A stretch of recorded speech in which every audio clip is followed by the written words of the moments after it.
Hi everyone, it is Monday again, this time April the 19th. 19th, right? Yes, 19th. And beautiful weather as we've had for the last few weeks.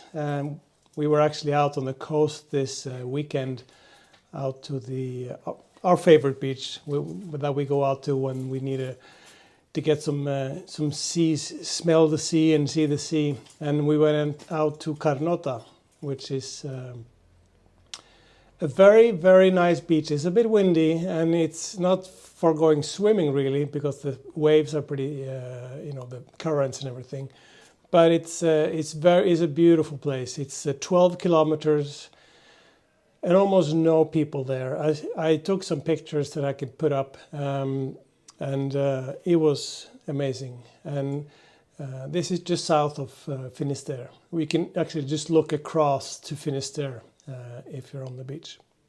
And on the way back, we passed by Muros, which is also south of Se, which you pass when you walk to Finisterre. None of these, Carnota or Muros, is not on any caminos, but it's in the area just south of Se and Finisterre. Anyway, it was a great time. As you could see, good weather as well. Otherwise, we have new restrictions. We're slowly opening up in Galicia. The restaurants can now be open till 11 at night. As you know, Spaniards eat dinner late, so that means they can have dinner in a restaurant again. Because before they had to close at 9. Of course, 9 is too early to go home if you have dinner in Spain. So now people can have dinner until 11. You need a reservation to be able to go to a restaurant and eat that late, but either way, it's possible. Levels of infection rate in Galicia is slightly ticking up, but what we're seeing now is the reaction of Easter, and the uptick is very, very slow. Because we have gotten to a point where we have about 20% of the population with at least one shot of the vaccine, meaning that takes care of a little bit of the problem, and then also the fact that we've had so good weather now. I think the weather is also a factor. So things are looking better. It's slowly. I think we're up to 2,700 active cases in Galicia right now. And if I can remember this correctly, I think yesterday I saw on the news that Santiago, the city of Santiago, is at a level of 56 new cases per 100,000 inhabitants. 56. I think Vigo is the highest in Galicia, is 144. So I think we're at about 81 or something like that in Galicia overall. Spain is a little bit higher. I'll put up a map where you could see the various numbers from the various regions in Spain, and you can see the higher. Galicia is one of the lower numbers. But still, I read a little article. It wasn't very prominent in the paper, but it was a little thing that I noticed that I thought was interesting. The Minister of Health is saying that, according to their calculation, of course they may be wrong, the top of the fourth wave, calling this little bump that we're having as a wave, I guess, will come next week. That's because we're having this increase now because of Easter, and then when that is over, it should go down again. So I'm crossing my finger for that being the case. What else? I saw President of France was on TV yesterday in the US saying that he was hoping to start opening up and letting people in, with the people that have been vaccinated from around Europe and also from the US from the beginning of May. I don't think there was any, as far as I understood, it wasn't any decision that they've made, but it looked like something that they were really considering. And I wouldn't be surprised if that's also something that's been considered internally in the EU, although they haven't said anything yet about it, that maybe May or June they're going to start to let people from other continent come to Europe as well, as long as you have the vaccine. So we'll see what that happens, and when that happens. If it's May, it's May. If it's June, it's June. But it looks like it's not too far away, which is great. We had a bunch new people got vaccines.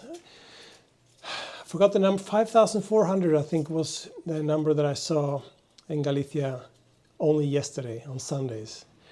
They have these big things where they go up to Ciudad de Cultura, and there's a lot of people getting.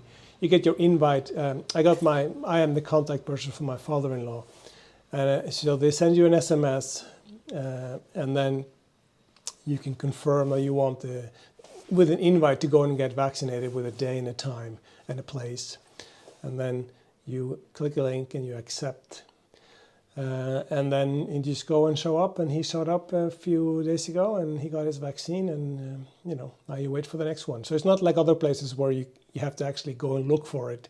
Here you just wait until they get called on. And I think they're now down to 70 to 75 years old. They go by year now, by age. Of course, all the professors and all the teachers in my son's school has gotten the vaccine. And all the healthcare workers have gotten the vaccine. So now we're just people of risk, and then going down from various ages. So they're down to 70 now. That's what I saw. Because they've been going back and forth on the AstraZeneca. I think the AstraZeneca is only from 60 to 65 in Galicia or in Spain. So anyway, Macron saying beginning of May, opening up for maybe opening up for people from outside of Europe, and that of course lines up well with Spain leaving the state of emergency of May 9th. So I'm not sure if that's a coincidence or if that's something that they've decided on maybe doing when that happens. Another interesting thing regarding the May 9th date is there's actually an election in Madrid. That's where the politics comes in. There's an election in Madrid on May 4th. And it's very, very tight. So I wouldn't be surprised if the Spanish Prime Minister maybe didn't announce anything regarding to state of emergency now until May 4th, after May 4th, so that this decision doesn't get caught up in that election campaign. If they need to, because I'm not sure if they need to extend it, but if they need to extend it for whatever reason, they're going to wait till at least after May 4th to say something about that, I think. But hopefully now with people getting vaccinated, we can get ahead of this thing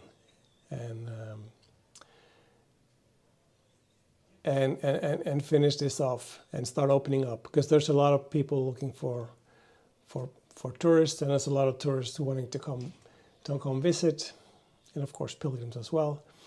So that's that. Portugal is still closed.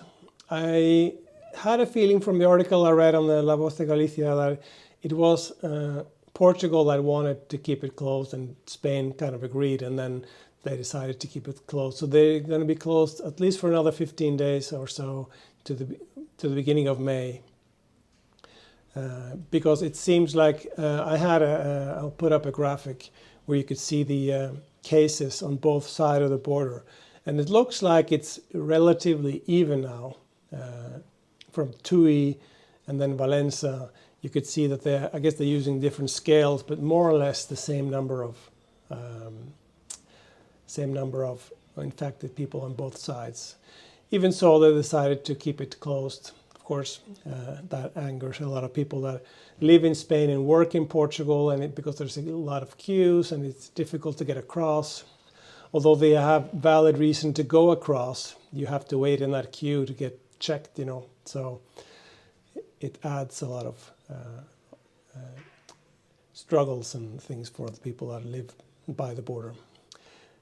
But that's how things are.